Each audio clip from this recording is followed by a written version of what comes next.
Hello, and welcome to another in the TCPalm Editorial Board series of interviews with candidates who are on the November ballot. In this session, we're going to be talking to the two candidates who are running for the District 86 seat in the State House of Representatives. I'm Blake Fontenay. I'm a columnist and editorial board member for TCPalm, and I'm joined by three of my colleagues, fellow columnists Larry Reisman and Ed Killer, and our executive editor, Adam Neal. And we have both of the candidates in the race with us today. We have Raymond Denzel, the challenger, and John Snyder, the incumbent. And we will begin our questions now, if there are no questions from either of the candidates. Let me start with Mr. Denzel on this one. If you could please describe what your top three legislative priorities would be if you were elected. Number one would be the ban on women's rights. I think it's what happened with the state is super restrictive.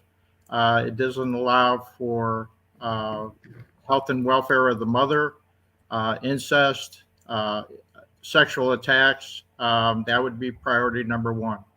Number two, the voter repression bill that was passed. They're doing their best to keep people from voting. Very restrictive with the supervisor of elections threatening with fines. And number three, the Don't Say Gay bill. Everybody has rights, and they're trying to take them away as much as possible. Thank you. Representative Snyder, the same question for you. Please give us your top three priorities. Yeah, thanks, Blake, and good morning. You know, when I set out on this journey about 3 years ago, trying to earn the support of this community for my first term in office, the three key areas that I pledged to work on were the economy, the environment, and education. And I think as we look towards the future, those are certainly areas that we must continue pushing forward on. But something I'm very proud of is that in the last 2 years, especially when we look at our economy, when many states around the nation were shutting down, when small restaurant owners and bar owners were being forced out of business, when gym owners were getting arrested for simply trying to keep food on the table, Florida really made a purposeful decision, and through multiple special sessions, we worked tirelessly to keep our economy strong. And today, we are growing faster than ever because people want to live here. When we look at education, we are proud to now be one of the top 5 highest salary payers for new teachers in the nation. We are going to continue to raise teacher salaries. Last year, we eliminated FSA testing, and as we continue to implement progress monitoring and allow our teachers really to teach and get back to strong content, making sure we have transparency and accountability. Every parent has the right to know, down to the textbook, the supplemental material, and any type of questionnaire, what's being shown to their children at school. And lastly, we set record funding for our per pupil funding. And then the last thing that we know here in the Treasure Coast, we must continue to work on, and really the job will never be done, is our environment. The St. Lucie River, our estuary, that is the lifeblood of our economy, of how we recreate. And we, to that end, funded over $3 billion in Everglades restoration projects. We're going to continue to fund at the state level with everything we can, additional water quality projects so we can move the water south and hopefully get to a point where we completely eliminate discharges into our estuary. Okay, thank you. And let me stay with you for the next question, Mr. Snyder. If you could talk a little bit about what was accomplished during the special session on insurance reform and what, if anything, you believe the state still needs to address in that area. Yeah. So, I'll start with this, that, our property insurance crisis really has been years in the making. And one of the things that we wrestle with as policymakers is that just the fact that we live, one of the most hurricane prone locations in the world. And so costs will always be something we wrestle with. And really the key, in my opinion, and what we have been trying to do in this last special session, is try to create a regulatory environment where insurance companies are coming to Florida, not leaving Florida, because we know this, that when there's a robust marketplace for consumers to be able to shop and have carriers competing with their business by offering strong coverage at a value of a cost, that's what we've got to do. And in the last few years, we really have seen a skew in the marketplace where, unfortunately, even though we only make up about 20% or less of claims in the nation, over 80% of the litigation surrounding homeowners insurance property happens here in the state. And so what we did at special session was try to cut back on really this phenomenon of traveling roofers who are teaming up with some bad actors in the legal field and really driving this excessive litigation. And unfortunately, what's happening now is we are paying for the tens of thousands of free roofs that have popped up throughout the state. I believe in this upcoming session, my priority is getting to a place of full tort reform and really trying to turn this regulatory environment where insurance companies can come back, can compete for business, because the last thing we want is this continued surge in citizens, and again, the taxpayers being on the hook for in the incident of a devastating storm. Okay, thank you. Could you follow up a little bit before I move to your opponent and describe what, in your mind, full tort reform would look like? What are some elements of the legislation that you would like to see the legislature pursue in the next session?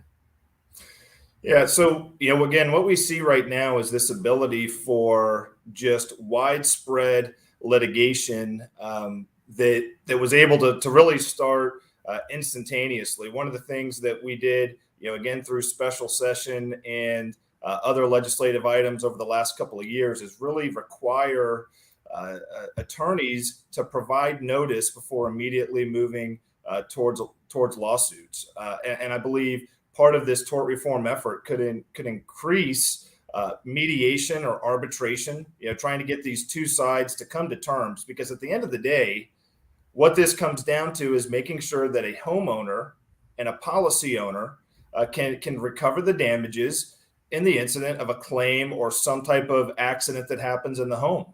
But what should not be happening is a $10,000 claim turns into a $200,000 claim because of attorney fees. And so trying to drive arbitration or some type of mediation, cutting back on one-way attorney fees, and really allowing for individuals to go after attorney's fees if it's found that the suit was not justified. So again, exactly how that works its way through the process, it would be to be determined. But at the core level, that's what I would like to see in tort reform.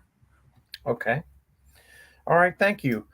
And Mr. Denzel, if you could critique the efforts that the legislature took in the last special session with regard to insurance reform and any further reforms that you feel are necessary.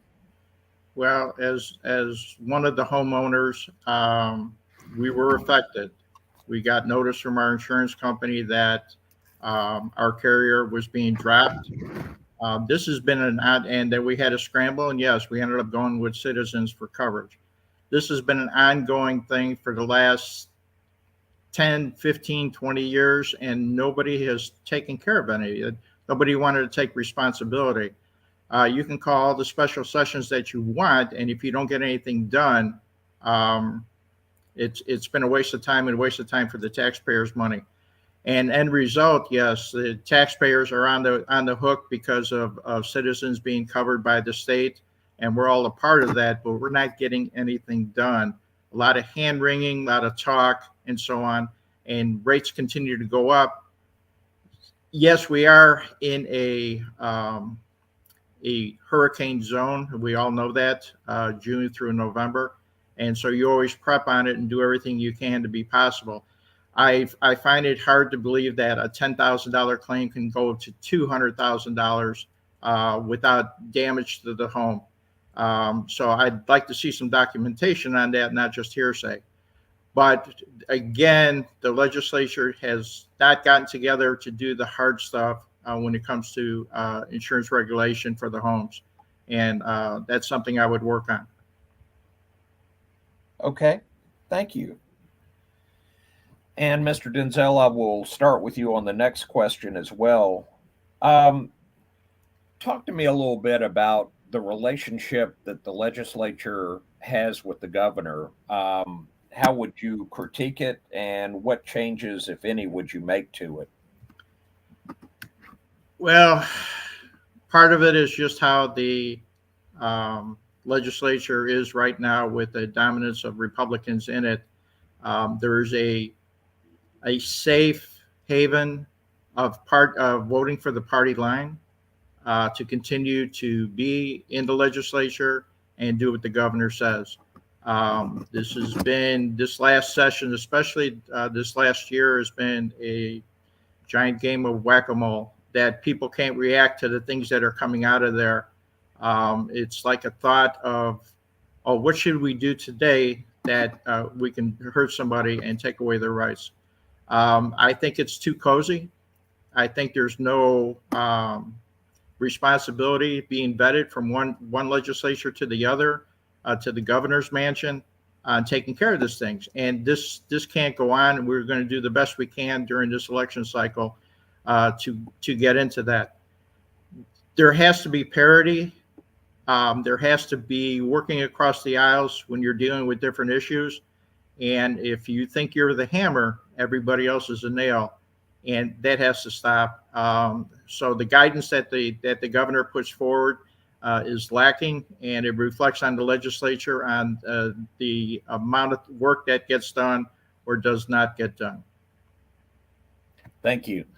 Mr. Snyder, how would you critique the relationship between the legislature and the governor, and what changes, if any, would you like to see made?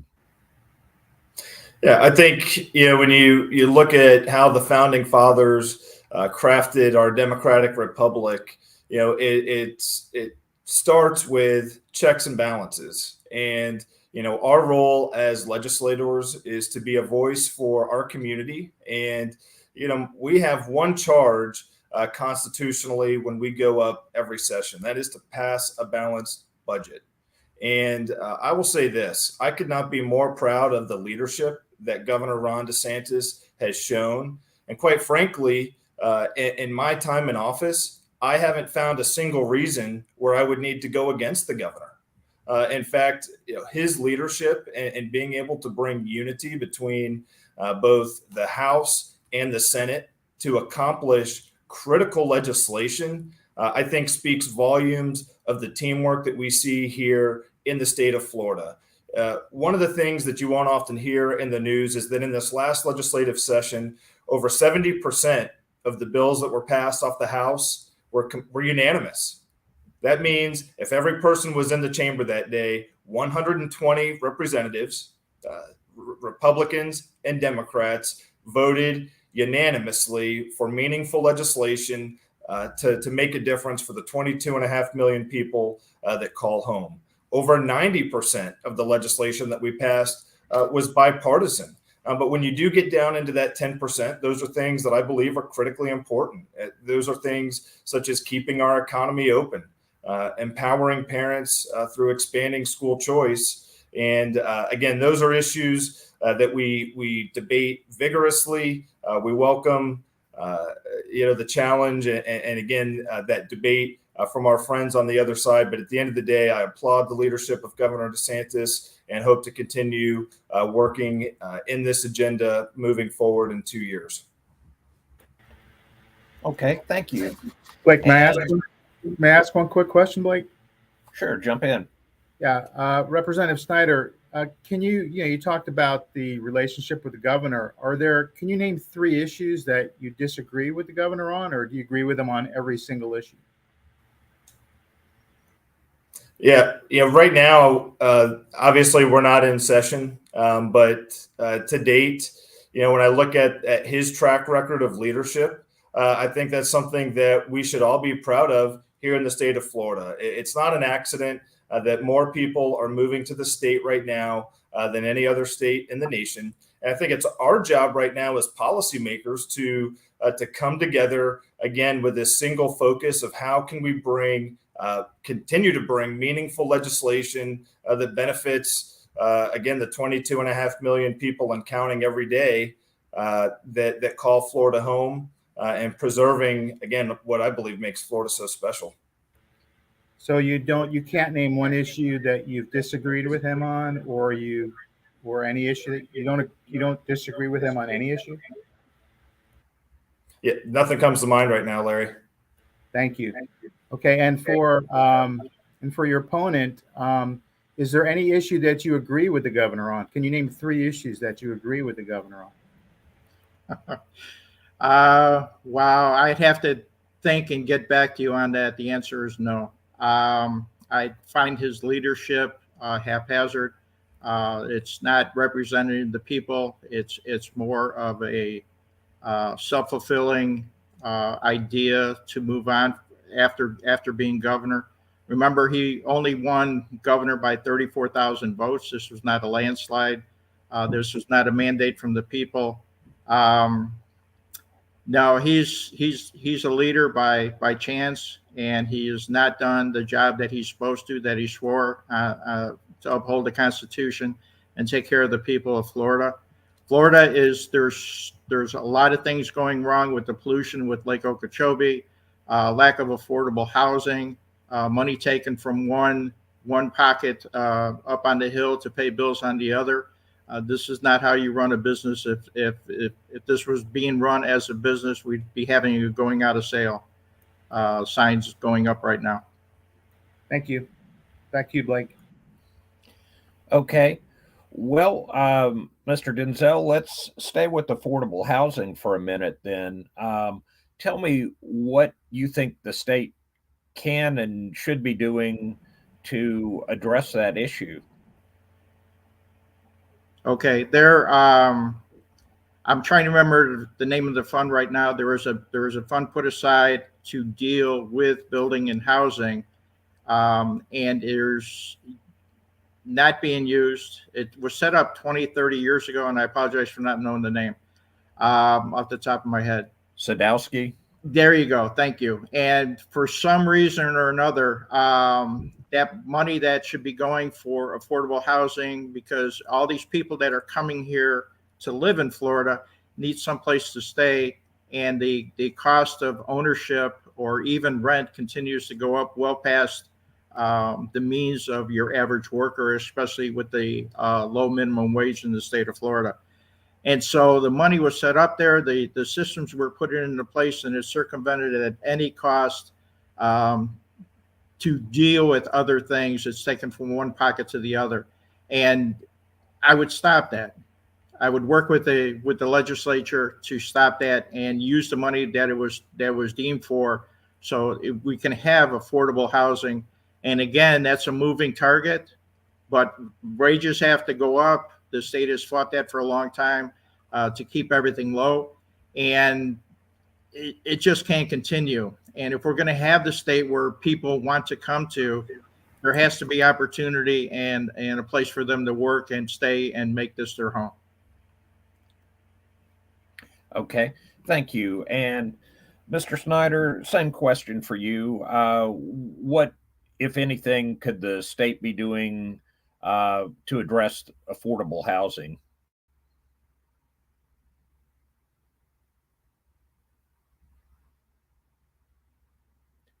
Mr. Snyder is muted. Adam. Yep. Mr. Snyder needs to unmute himself. We can't do it. Oh, sorry about that. Can you hear me now, Blake? Yes. Please Okay. go ahead. Just was sharing yesterday, I had the opportunity to speak and be a part of the Affordable Housing Summit here with the Palm City Chamber of Commerce. And one of the things that we were able to speak about is, as was mentioned in the past, there had been a practice in the legislature of sweeping the Sadowski Fund.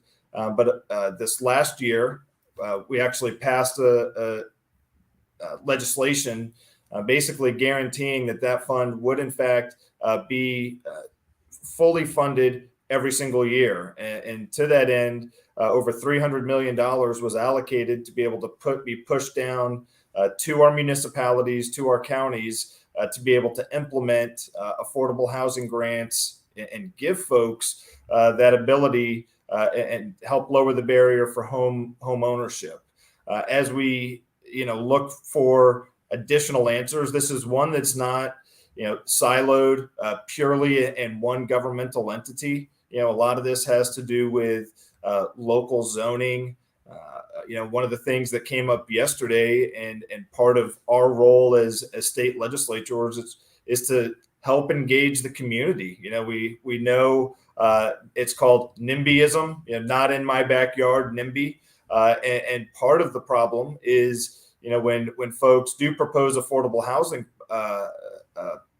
projects that for the community, there typically is an uprising and resistance to that. And so understanding that when we talk about affordable housing, we're talking about our teachers, our firefighters. We're talking about the people that greet us at our restaurants and are the lifeblood of our economy. And so not just throwing money at a problem. I think we really have to do the hard work of engaging with the community and with our constituency and just trying to help change the narrative.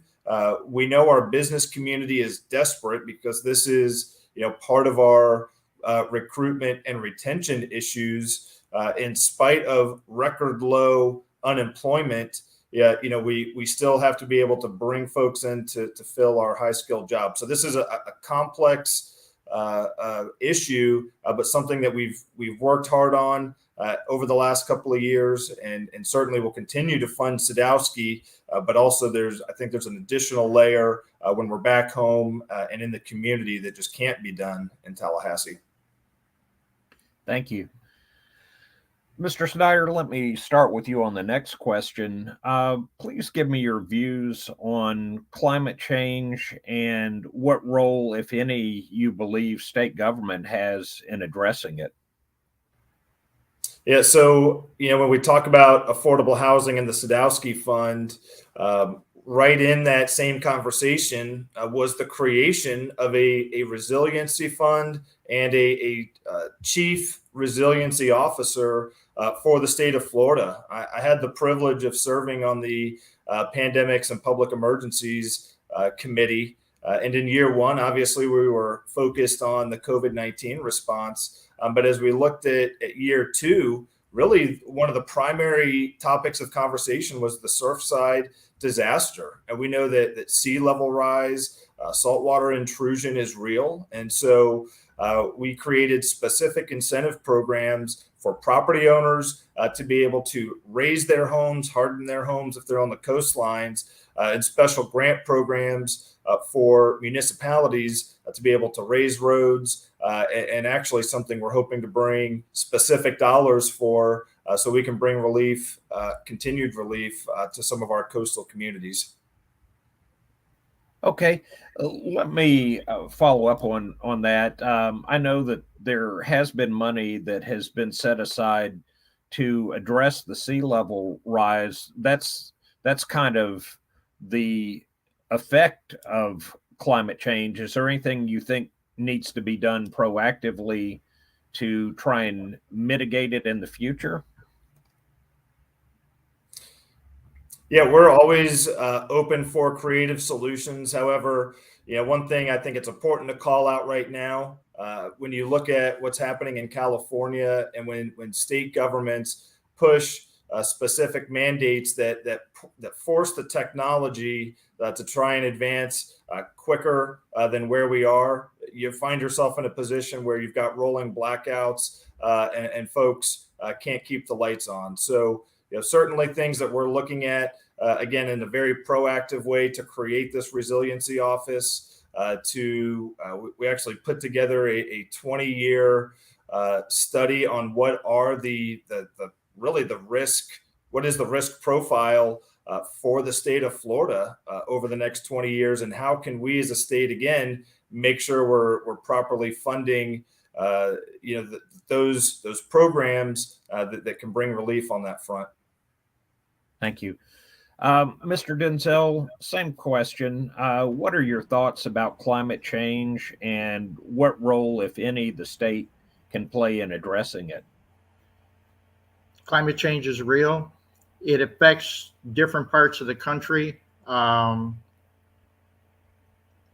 to harden homes that are already been built along the coast. It's like buying plywood to put up for a storm after the storm is gone. We've been sitting on our hands. We had the wake-up call with Hurricane Andrew back in '92, and where code changed and everything seemed to be picking up. People were taking responsibility. The state was taking responsibility. Then there was a huge drop-off.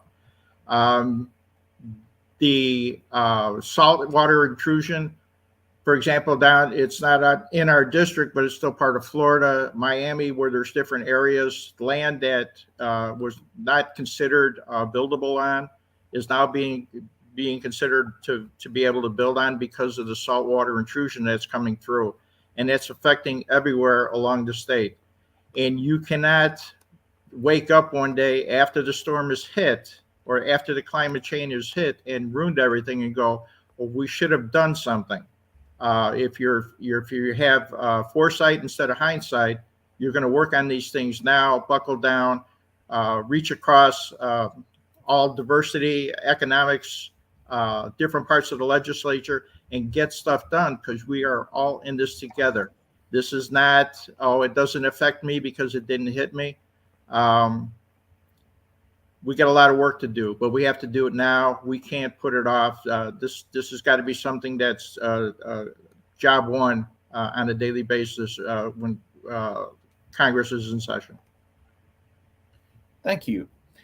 And Mr. Denzel, let me start with you on this question, and after that, I'm going to open it up to the other editorial board members if they have additional questions. But Mr. Denzel, if you could tell me your thoughts about the state's efforts to regulate pollution in Lake Okeechobee, what has been done so far, and what still might need to be done in the future. A lot needs to be done. Part of the problem with Lake Okeechobee, first of all, any local over there knows you don't swim in it, you don't fish in it, you don't boat in it, because it's a health hazard. The algae bloom and the tides that affect it. Right now, Okeechobee is at 12.9 feet in depth, and if a hurricane hits, the water has to be dumped, and that would be dumped at over 5,000 gallons per second into St. Lucie rivers and so on, which affects Martin and St. Lucie, because we're interconnected on that. We've had these scares in the past. It is serious. The smell of people going to the hospital. I've been to meetings in City Hall where they're going over this stuff, and it's very scary how it affects the health and welfare and also the economic environment of it. Just imagine going over Roosevelt Bridge. You can see all the boats there during season. If everything is dead, there's no fishing and so on, everything will disappear, and the economic impact will be huge. When you live in a city like this, whether you're on the ocean or not, everybody is part of the waterfront community. We're all affected by it. Part of the thing with Lake Okeechobee is the pollution that comes in from pesticides, fertilizer, and so on that is dumped into it it's a regulatory, we'll look into it on your own, not enforced by the state. This has to change, as opposed to we'd really like you to take care of things. That's not how it works. People won't do it unless they're told to do it, and there's rules to follow. And then the dumping of the water that's going south, it's would you really want your crops raised on algae forced water coming out of Lake Okeechobee, filtering through to your food to get down to Big Sugar? I think not. So there's a lot to do, but you can't sit around and going, we should have done this 5 years ago. It's got to be a priority right now. Thank you. Mr. Snyder, same question. If you could talk a little bit about the situation with the water quality in Lake O and what efforts you feel like the state has taken and still might need to take in order to address those issues. Yeah, I would start by saying that, in my lifetime, I certainly haven't seen this amount of momentum moving at both the state and federal level on this very specific issue. And I think a big part of that, really is owed to the grassroots activism that has happened in this community. And here on the Treasure Coast, over decades, again, of activism and working in Tallahassee and working in Washington, D.C., I believe we're at a position where we truly see that the tide is turning. When we look at what Congressman Mast has done with the Army Corps of Engineers and challenging them and working to bring the best possible LOSUM schedule that could really be a win-win for all areas of the surrounding communities of the lake. And when we look at what's happening at the state level, right here in our district in Martin County, the completion of the C-44 STA and the reservoir, we're seeing the ground is breaking. The project is moving south of the lake. When we look at the EAA reservoir, we have a governor who was just here in Jupiter this last week, receiving a full endorsement from one of our leading voices in water quality. And I think that goes to really, the proof is in the pudding. When Governor DeSantis ran in 2018, Brian Mast, our congressman, was right there with him as one of his chief environmental advisors. And there's no one who has done more, again, at the federal level for this community than Brian Mast, someone I'm proud to call a friend and someone I'm trying to work with in Tallahassee to continue to bring funding and meaningful policy changes as we continue. And to answer the question, where do we go from here? From a policy perspective, continuing to work with DEP to speed up the completion of the Basin Management Action Plan. We know we need to see those numbers so we can continue working with our agriculture community, with the BMPs and best management practices, because at the end of the day, our second largest economic driver here in the state of Florida is our agriculture. And I think we saw firsthand during the pandemic the importance of having our own food grown here locally in our state. And that's something that we must continue to find that balance to preserve our beautiful water here locally and continue to make sure that we have that for generations to come. Okay. Let me ask you a quick follow-up on that. You mentioned the best management practices. Do you feel like there needs to be stronger enforcement behind them, that ought to be something that farmers should be required to do? And if you do feel like there's a need for additional enforcement, how do you go about doing that? Yeah, BMPs, as we know, are simply one part of the multi-prong approach. I've been on site at multiple inland farms, and what I've seen is that oftentimes you have generational property owners who have more pride in their property and the longevity of preserving and taking a conservationist approach to their land. From everything I've seen, there is really a hand in glove approach, trying to educate, provide the additional funding, and make sure that those individuals that live near the watershed have every tool in their toolbox to prevent runoff. I think we must continue to look for innovative and cost-effective solutions to help mitigate that. As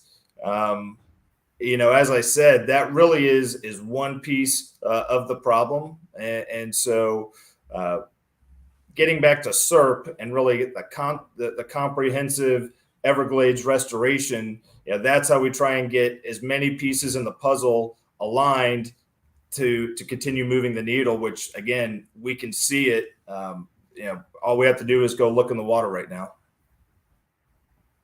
Okay, thank you. At this point, do any of the other editorial board members have questions they'd like to ask? Larry, Ed, Adam? I think I'm good, Blake. Okay. All right. Actually, Blake, I do have one question. Sure, go ahead. Okay. All right. I guess we'll start with Mr. Snyder. Would you support legislation at the state level for money being available for septic to sewer conversions in your district? Yeah, I think that certainly is part of the, when we look at the multiple pieces of the solution, trying to cut back just that natural septic runoff into our waterways.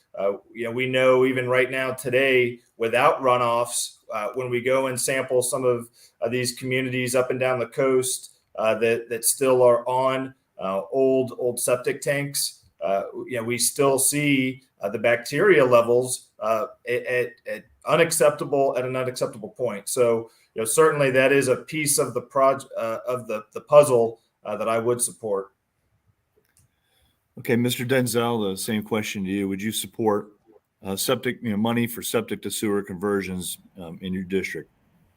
Absolutely. It might be a small financial burden up front, but the fact that the sewers is a controlled system to take care of the pollution that comes out of it. Septic is willy-nilly. Oh, we must do something because we have the septic pumped out. And a lot of times I deal with plumbing. I deal with people having problems, and they're unalerted to it until the last second when something goes wrong, when they're standing in a shower and the septic system starts backing up. The pollution coming off it, septic is a necessary thing in some areas. But again, we're talking very old technology to take care of that. Sewer system works fantastic. The crews do a great job. The system does a great job of taking care of that. All septic systems can be avoided to get rid of it. And again, this is something to go along with the climate situation, that this needs to be taken care of. Again, now it's a full-fronted thing. Everybody get your horses saddled up, and we're going off in different directions, but it has to be taken care of, because the ground septic systems will not only the runoff for pollution, but also ruining the groundwater that we count on for everything else. It has to be done. No hesitation on all of that to put that forward when I get to Tallahassee. Thank you. That's all I have, Blake. Okay, thank you. And Mr. Denzel, let's stick with you on this next question. Tell me what your opinion is of the state's Black Business Loan Program and any reforms to that program you might feel are necessary. The program on it, it's kind of look what we're doing, but not what we're doing. In other words, there's so many different restrictions that are involved on it that it's not allowed to go to the full fulfillment. We have people of all races, creeds, colors coming to the state of Florida. They deserve an equal opportunity to move ahead with their life, with their businesses, to develop the state. And if we want to continue to have this place, the Fun and Sun, it has to be somewhere where you can grow as a company, as a person, as a business. And any restrictions that are set forth to do that, I don't agree with, and it should be fixed. Okay. Do you have an example of one or two restrictions that might need to be removed? Unfortunately, not at the moment. No, unprepared on that particular one. Okay, thank you. And Mr. Snyder, same question. What are your thoughts about the Black Business Loan Program and any reforms that it may need? Yeah, Blake, I'm not familiar with the nuances of the particular program, but what I can tell you is that one of the things that we have seen in the last year and a half, 2 years, is really a dangerous trend of grouping individuals based on their background, their gender, their race. And that was one of the reasons why, as a state legislature, we passed House Bill 5 this year, because it's our fundamental belief, the cornerstone of civil rights, that all individuals are created equal, and that every person in the state of Florida should have the ability to earn and learn without fear of racial discrimination.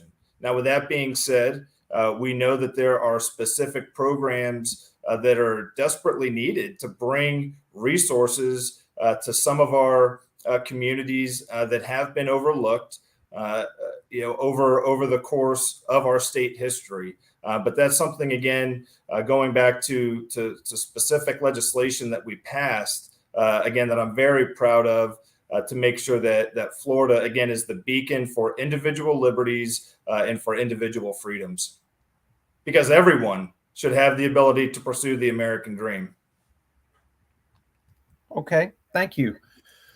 We are nearing the end of our time, and so I would like to give each of you a chance to make a closing statement, and you can cover any issues that you feel we haven't had a chance to touch on in this session, and any messages that you would like to convey either to the editorial board and or the voters that deals with your candidacy and why we ought to support you. And let's start with Mr. Snyder on this one. Well, Blake, thanks again for the opportunity to come together. And Mr. Denzel, always great to see you as well.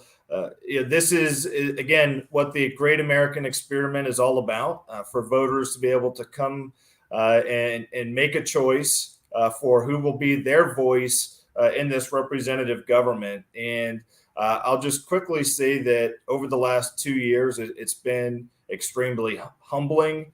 It's been a very fun time. I've learned a lot, but up in Tallahassee, being able to pass bills that deal with traveling criminals, which I sponsored, the Troops to Teachers bill, which expanded the teacher certification opportunities for veterans.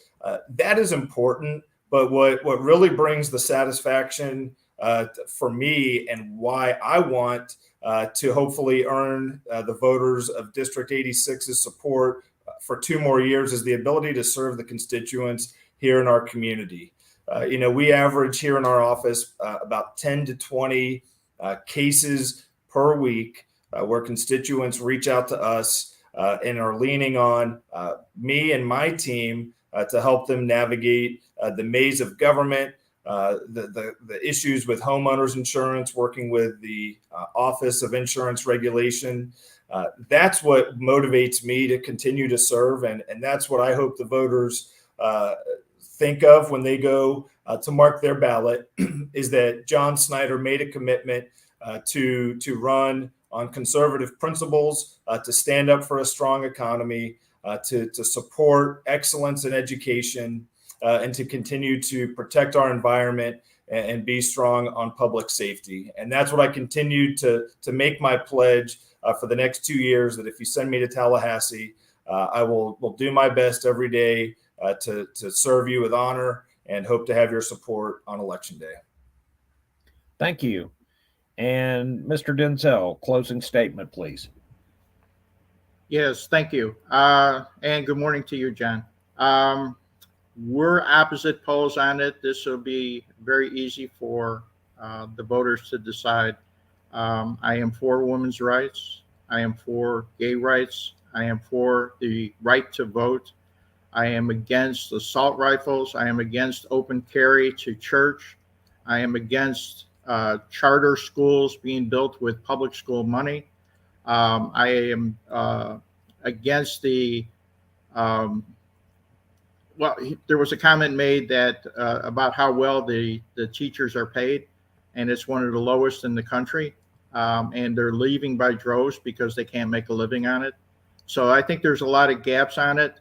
If you're going to flip a coin, if John's for something, I'm against it, and because I've seen it in action, and it actually drove me to get into this race.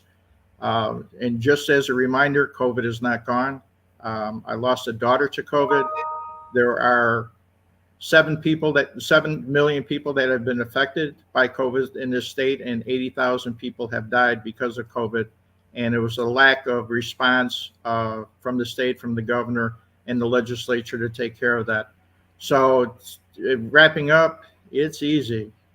You vote for me, you vote for John. We're going different paths. I'm going to go to roll back everything possible that I can do. And I thank you for everybody for your time.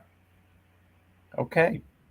Well, thank you to both of the candidates and to the people who are watching this video. We hope it has been helpful in guiding your decision in this race. And we encourage you to please look for similar interviews and other races at TCPalm. And thanks again. All right. Thank you.